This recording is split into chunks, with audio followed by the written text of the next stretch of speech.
Chapter 13, The Dangerous Haze. Little aunt, why are you looking at me with such a strange expression? Suddenly realizing that the atmosphere had become a bit awkward, Xiao Che held his breath for a while before cautiously asking. Only then did Xiao Ling's beautiful eyes, which had a dazed look for a long time, tremble slightly.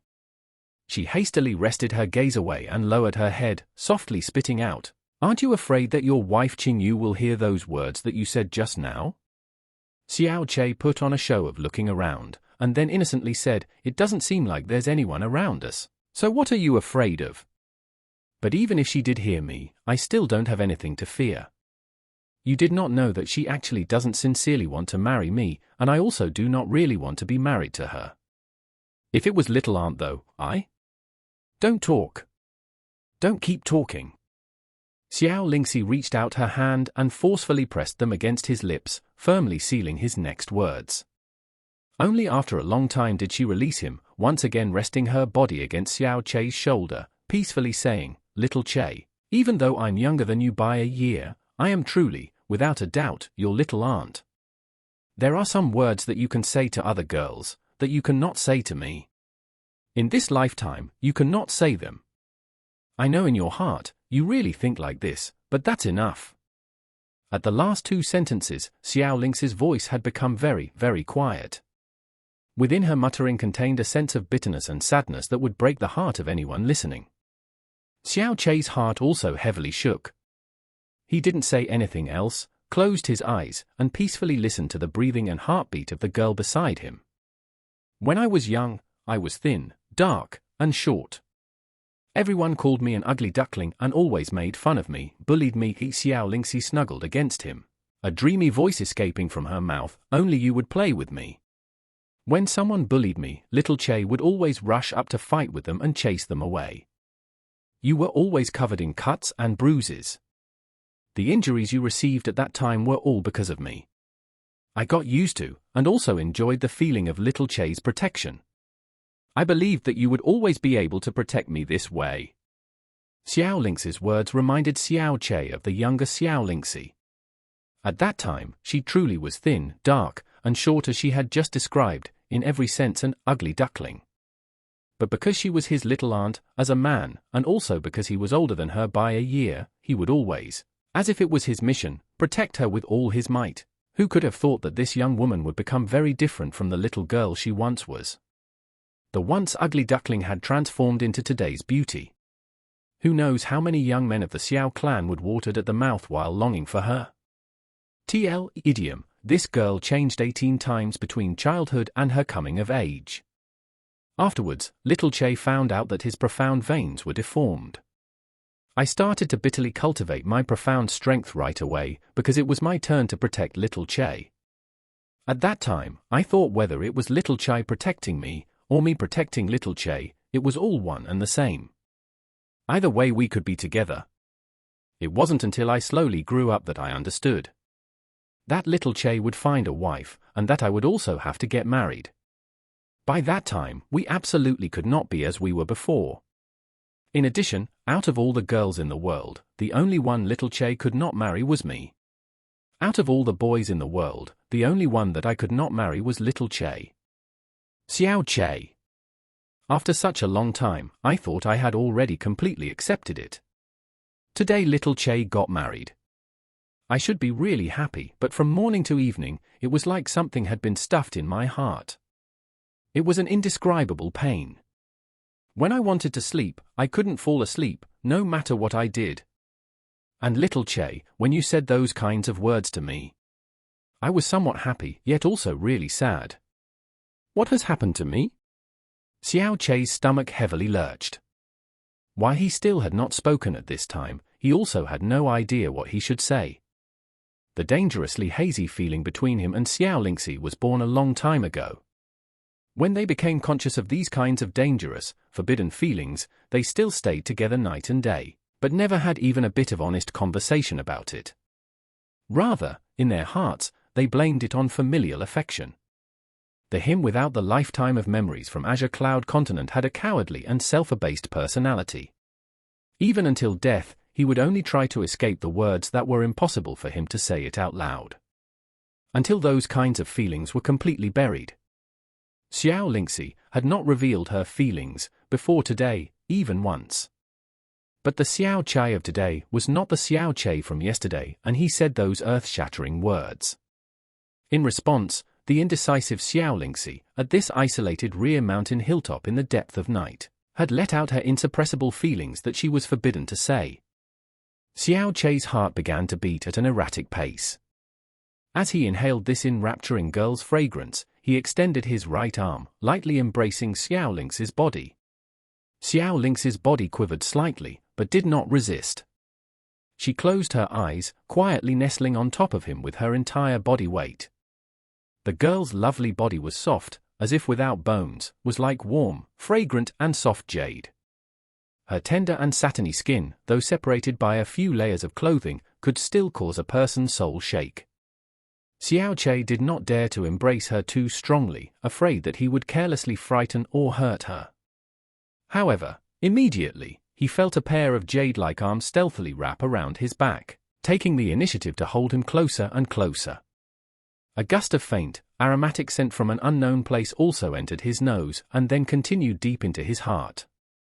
Xiao Lingxi's willingness dissolved the hesitation in Xiao Chai's heart. He extended his left arm to embrace her slender waist, but his mind suddenly froze. His arm's destination had accidentally changed. Upon landing, the feeling of a soft and warm lump was transmitted to his hand. Ah! Xiao Lingxi's mouth let out a moan. Xiao Chai's mind was a mess. He immediately wanted to remove his hand, but Xiao Lingxi's soft, jade arm rested on top of the hand that had grabbed her first. At first, Xiao Chai thought she wanted to swat away the hand that had accidentally violated her, but her jade-like hand only grasped his palm and rested there, not moving away, but not allowing him to flail about. Between these proudly towering breasts, Xiao Chai still could clearly feel her wild heartbeat. The sound of Xiao Lingxi's breath was rough and heavy. A blush had long ago extended from her face to her snow-colored jade neck. She tightly closed her eyes and burrowed her head against his chest, completely motionless, as if trying hard to prove that she had already fallen asleep. Xiao Chai also closed his eyes, completely still and completely silent, the two of them peacefully cuddling against each other. At this point, neither of them were willing to talk, for that would break this completely undisturbed dream. The night had grown deeper. When Xia Qingyu found them, they were still the same position, but had fallen into a deep sleep. Xia Qingyu had come out to look for Xiao Chai. She originally thought he had just left to take a breath of fresh air. While he was out taking a breath of fresh air, she had also left the bed and laid out the blanket in that corner so that he could safely sleep there upon his return. But after waiting a long time, he still had not come back. Instead, from the direction of the earlier sounds, he seemed to have climbed over the wall toward the Xiao clan's rear mountains. With his weak profound strength at only the first level of the elementary profound realm, he had gone to the rear mountains, for such a long time without coming back, in the middle of the night. Xia Qingyu finally was unable to hold back and came out to look for him. Thus, letting her witness this scene before her, that caused her to stare dumbfoundedly. Today was her and Xiao Chai's first day as a married couple. When he picked her up on the road to the Xiao clan, his tranquil attitude contained proudness. In the assembly hall, he held back his anger and hatred. In the bridal chamber, though he said all kinds of things and had a vulgar mouth, his expression and the look in his eyes unceasingly swayed fascinatingly between confusion, unwillingness and despondence. There was even a desolate loneliness that even she could not understand. But now, the him nestled together with Xiao Lingxi was sleeping with incomparable steadiness. The corner of his mouth was raised very slightly, clearly revealing a warm smile. His five senses were completely relaxed, his expression loose, tranquil and peaceful like a baby sleeping in his mother's bosom. Suddenly, an uncomfortable feeling floated up in Xia Qingyue's heart. Of course, this didn't mean that she had any feelings toward Xiao Chai. But she and Xiao Chai had become a married couple.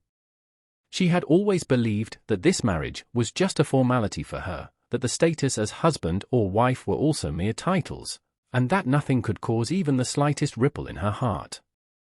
However, in some things, the heart does not always follow a person's expectation. This was especially true for women who, unless they had no heart, were more prone to sentimentality. After all, she and Xiao Che were already husband and wife.